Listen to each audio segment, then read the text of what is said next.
Assalamu alaikum. A kí gbogbo ẹ̀yin ọmọ ìyá wa nínú ẹ̀sìn Islam, a sì kí gbogbo àwọn ẹlẹ́sìn tó kù náà pátá. Ọlọ́run ní jẹ́ kí ó bàjẹ́ fún ẹnì kọ̀ọ̀kan wa. Ẹ rí i tí mo kọ̀ fẹ́ ọ̀rọ̀ lé lórí. Ojú tí bàbá tí wọ́n ń pera wọn ní Taku ti Jesu àbí kí ni wọ́n pera wọn. Mo máa ń sọ ní gbogbo ìgbà, gbogbo ẹni tó bá fẹ́ dá sí ọ̀rọ̀ Imam, ẹ máa ṣe findings yín dáadáa kẹ́ tó dá sí. Àmọ́ kò sí ohun tó jẹ́ kí ó yà èmi lẹ́nu nínú ọ̀rọ̀ bàbá Taku ti Jesu yìí. Tẹ́ bá wo bàbá Taku ti Jesu yìí àti bàbá Suberu lọ́ba ní káyẹ́rì pé wọ́n jọra.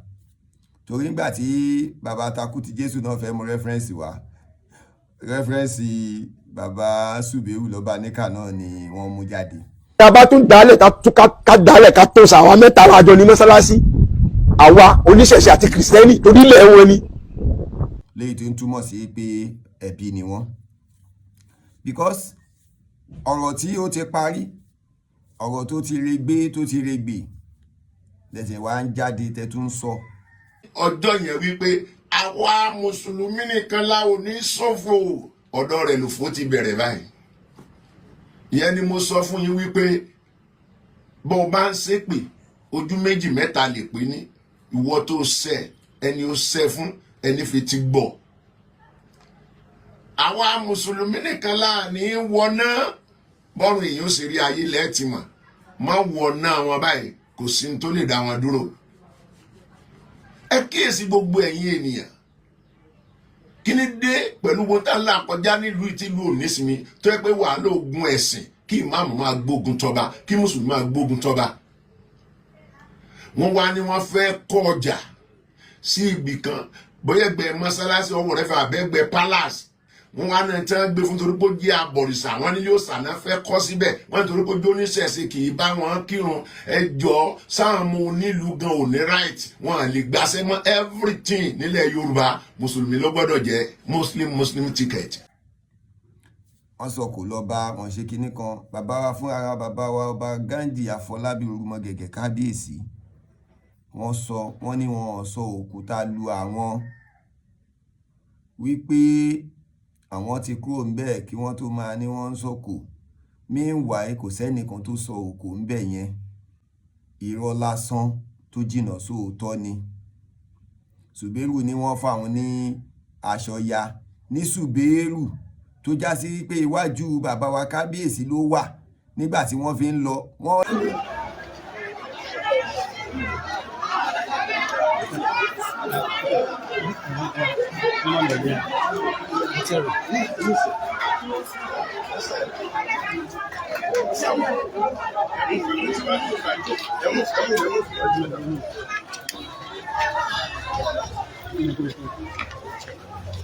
Tí wọ́n fi lọ láti bẹ̀yẹn dé ààfin, Suberu iwájú ló wà.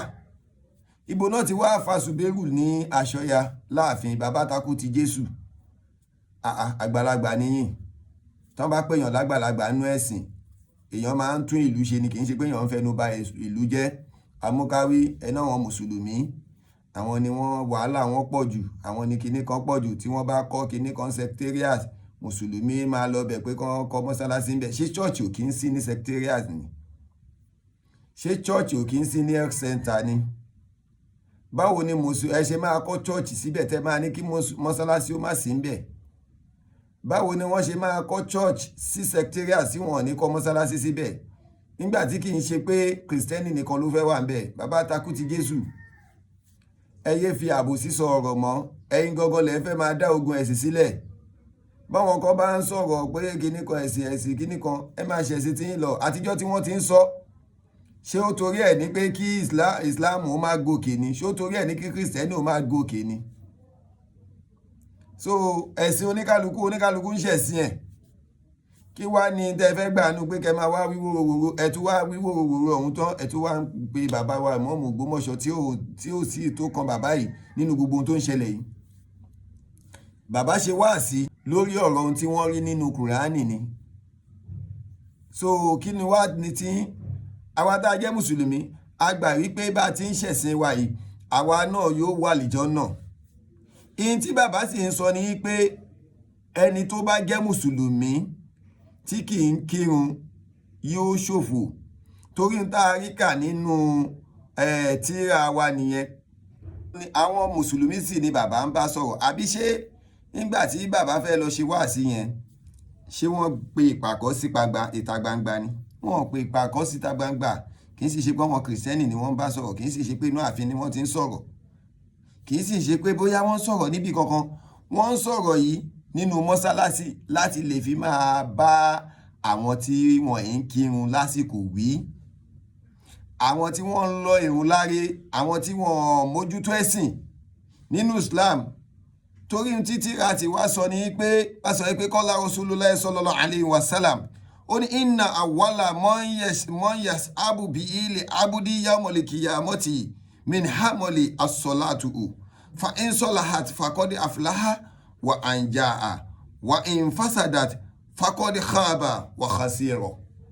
Ohun títí láti wá sọ nìyẹn. Nábì Muhammad sallallahu alayhi wa sallam ó ń jẹ́ kó yé wa pé lọ́jọ́ tí gbogbo wa ìta bá kú, àwa tá a pera wa ní mùsùlùmí, pé kí ni tó máa kọ́kọ́ wò nínú ẹrù wa, òun náà ni irun kíkí.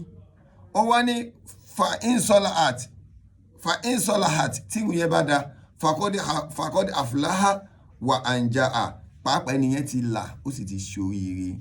Wa in fasadat tí irun yẹn bá ti bàjẹ́ faqad khaba wa khasira, irú ẹniyẹn ti pòfo ó sì ti ṣòfò. So ibi tí wọ́n ti rí àdísì ibi tí wọ́n ti rí ohun tí wọ́n sọ nìyẹn. So kí ló wá fi bá ti kìrìsìtẹ́nì wí tí gbogbo yín wá sọ pé ìmọ̀ọ́mù Ògbómọ̀ṣọ́ wọ́n ní ẹ máa ṣòfò, wọ́n ní ẹ máa ṣe kíní, tí ìmọ̀ọ́mù ṣé ẹ̀yin náà ń bá wí ni? Ṣẹ́yìn ni ẹ wà ń jímọ̀ ni? Ṣẹ́yìn ni mùsùlùmí tí ìmọ̀ọ́mù ń ṣe wáàsí fún ni? So bàbá Taku ti Jésù àbí a ṣe kíní ti Jésù? Ẹ jẹ́ ká máa jọ àgbàlagbà ní àṣepọ̀ lórí ẹ̀sìn ní èmi bó ti ẹ̀ pé bẹ́ẹ̀ ṣe fẹ́ ja ogun ẹ̀sìn lẹ́ ń wá, kò sí tó kan ìwà wa pẹ̀lú ogun ẹ̀sìn dé. Torí pé àní ibẹ̀ lóhun kí ogun ó ṣẹlẹ̀ nínú ìlú, àní ibẹ̀ lóhun kí ogun ó ṣẹlẹ̀ ní Nàìjíríà, torí pé gbogbo ẹni tẹ́ ń pariwo ogun ẹ̀sìn yìí, nígbà tó gun ọ̀hún bá dé ẹ̀rí bẹ́ẹ̀ ti rí eré mélòó lẹ lè sá. Ìjẹ̀sìn ti bẹ̀rẹ̀, ẹ máa bọ ogun ẹ̀sìn ti bẹ̀rẹ̀, ìjẹ̀sìn ti bẹ̀rẹ̀. Tẹ́ dàbí ọ̀pọ̀lọ́ yìí, eré mélòó lẹ lè sá pẹ̀lú bẹ́ẹ̀ ti rí yìí. Tógun bá dé tí yín wá ń fẹnu pogun ẹ̀yin àgbàlagbà tó yẹ kẹ́ máa ṣàdúrà sínú ìlú, tó yẹ kẹ́ máa bẹ lọ́wọ́ nínú ìlú, amúkáwé ẹ̀ tún wá ní muslim ticket. Kí nìyẹn ní í ṣe pẹ̀lú ọ̀rọ̀ kìíní? Ok, gbogbo wọn tí wọ́n pe àwọn mùsùlùmí muslim ticket tí wọ́n wà lórí oyè yìí, ẹ̀ta náà favour ọ̀nù wa. Ṣé kìrìsìtẹ́nì náà favour ní àbí mùsùlùmí?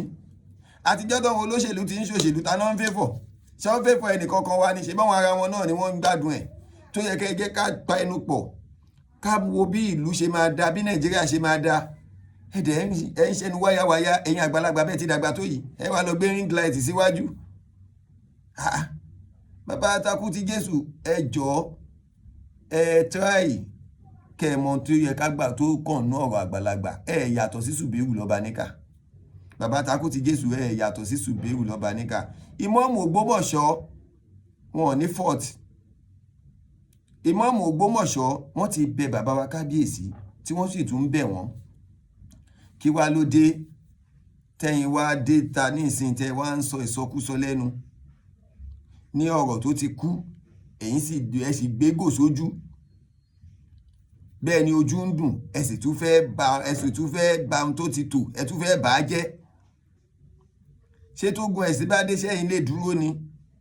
Ọlọ́run ní járógùn, ní rógùn ẹ̀sìn. Kí lẹ fi yàtọ̀ sí Sùbẹ́rù báyìí? Pẹ́ jọra. So bàbá Taku ti Jésù àbí kí náà ń pè yín, ẹ try tẹ́ bá máa ṣe wáàsí, ẹ ṣe wáàsí ọ̀rọ̀ Ọlọ́run. Kì í ṣe pé kẹ́ ẹ bú yàn náà máa fi mọ̀ yín, ẹ ṣe wáàsí ọ̀rọ̀ Ọlọ́run. Ẹ sọ̀rọ̀ tó máa tutù létí ọmọ aráyé. Bàbá yìí ẹ sì jọ bàbá wa pásítọ̀ Sàdẹ́là, bàbá Sàdẹ́là tí wọ́n kú ní jòní. Bàbá ó ṣe tèmi, bàbá ń ṣe tèmi lọ́wọ́. Bàbá náà mo máa ń gbọ́ wáàsí wọn púpọ̀, tí wáàsí wọn á sì máa dùn létí mi. pẹ̀lú bí bàbá náà ṣe dàgbà tó, bàbá náà dàgbà jù yín lọ bí 120 years ni bàbá lò kan tó kú láyé o. Bàbá yẹn á sì ṣe wáàsí ọ̀rọ̀ Ọlọ́run. Ìyẹn ò torí ẹ̀ ní pé kíjọ wọn má kún, ìyẹn ò torí ẹ̀ ní pé kán má jẹun. Ṣé wáàsí lẹ́yìn ṣe yìí? Àti gbogbo owó ẹ̀yìn àwọn àfáà náà bẹ́ẹ̀ tọ́ wọn tẹ́jọ́ ń ṣe rádaràda lórí social media tẹ́ ní ẹ̀ ń tako ogun ẹ̀sìn. Kí ló kàn yín pẹ̀lú ogun ẹ̀sìn ní ìṣenú ọ̀rọ̀ tó ṣẹlẹ̀ yìí? Ẹ wá tún wá fẹ́ lọ ti bàbá wa ìmọ̀ọ́mù mọ́. Bàbá wa ìmọ̀ọ́mù ò jagun ẹ̀sìn o. Bàbá wa ìmọ̀ọ́mù ń ṣe wáàsí ohun tó wà nínú tírà ni. Bàbá wa ìmọ̀ọ́mù ń ṣe wáàsí ohun tó wà nínú tírà ni. Torí tí ànábì Muhammad sallallahu alaihi wasallam tó sọ fún wa nìyẹn. Tírà ní tiwa nìyẹn ló sọ fún wa bẹ́ẹ̀. Ó ní níjọ́ tí èèyàn bá kú, tí ẹrú bá kú, ṣé bá ànábì ń bá wọn sàhábà sọ̀rọ̀ ni? Ànábì ń bá wọn ọmọ ọjọ́ ẹ̀ sọ̀rọ̀, àwọn wá ní ìjọ ànábì ṣe bá wa ni. Kí ló fi kàn yín bàbá Taku ti Jesu àbí kí náà pè yín? Kí ni wáàsí ìmọ̀ọ́mù fi kàn yín? Ànábì Muhammad sallallahu alaihi wasallam ó ní ẹni tó bá kú nínú ẹrú kan tí wọ́n wá tú iṣẹ́ tí wọ́n níjọ́ gbèdé àlùkìyámọ̀ tí wọ́n wá wo iṣẹ́ tí wọ́n bá ìrun bẹ̀ tí irun yẹn bá pé irú ẹ̀dá bẹ́ẹ̀ ó ti ṣoríire ó sì ti là. Àmọ́ tí wọ́n bá wá tú ẹrú ẹ̀ tí wọ́n bá ìrun bẹ̀ irú ẹ̀dá bẹ́ẹ̀ ó ti pòfo ó sì ti ṣòfò. Wáàsí ni ṣe bí àdíìsì ti wá ní. Ìmọ̀ọ́mù ò sì bá yín wí. Ìmọ̀ọ́mù ń bá àwọn tí wọ́n jọ ń ṣe kíjímọ̀ wí. Wọ́n ń bá wa mùsùlùmí wí pé ká mójútó ìrun kíkí, ká máa kírun, ká máa ṣe dáadáa ẹ̀tọ́ mùsùlùmí, ká fún mùsùlùmí ẹgbẹ́ wa, ká má hùwà tí ò dáa. Kí ni bàbá Taku ti Jesu kí lọ̀rọ̀ yìí fi wá bá kìrìsìtẹ́nì wí? Tẹ wá lọ mú references tí ò wúlò wá. Tẹ wá lọ ń gbé Suberu for your information, Suberu tẹ lọ gbé references ẹ̀ wá kì í ṣàfà o. Púpọ̀ mi pẹ̀lú wọn wà ń bẹ tó fi jẹ́mi náà ní bọ́tì ni. Wọ́n lọ sáàfin náà tó rọ pé bàbá fẹ́ jáde.